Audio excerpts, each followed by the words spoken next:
Que tu achètes des immeubles ou que tu développes des terrains afin de construire des immeubles, un des conseils que je peux te donner, c'est vraiment d'utiliser soit un prêteur privé ou un prêteur alternatif afin de pouvoir faire ton acquisition et ta construction. Par la suite, tu vas prendre un prêteur bancaire qui va venir mettre son prêt long terme et qui va venir passer le balai, remplacer ton prêteur alternatif et ou ton prêteur privé. C'est le meilleur conseil que je peux te donner. Pourquoi? Super simple, parce que lorsque la banque, elle te prête à la fois pour construire et ton long terme, elle va te financer un certain pourcentage en fonction de la valeur économique de ton projet. Là, je te parle pas de faut tout vérifier ces ratios, ça, tu es déjà au courant de ça. Mais au-delà de ça, ils vont dire et où les coûts de construction. Advenant le cas, mettons, c'est 75% de ta valeur économique et ou de tes coûts de construction. Donc, ce qui veut dire, sur 100 $, tu as 75 $ disponibles. Mais si tes coûts de construction ils ont coûté justement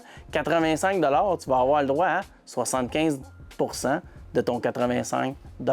Super simple. Donc, tu vas être obligé encore de mettre la main dans ta poche. Si tu utilises un prêteur alternatif et ou privé, dans le fond, tu vas te faire prêter ton 100 % de tes coûts de construction et par la suite, l'institution financière, en validant tes ratios que tu connais déjà, va venir te prêter à son maximum. Ça devient du refinancement. Je t'invite vraiment à utiliser cette voie-là. C'est la meilleure voie pour construire des immeubles. Si tu veux en savoir plus, viens me rejoindre dans le groupe Apparound Créateur de richesse. Je partage mon expérience depuis 17 ans justement vers le développement d'un multilogement et ou tout autre actif, que ce soit résidentiel ou commercial. On se voit de l'autre bord!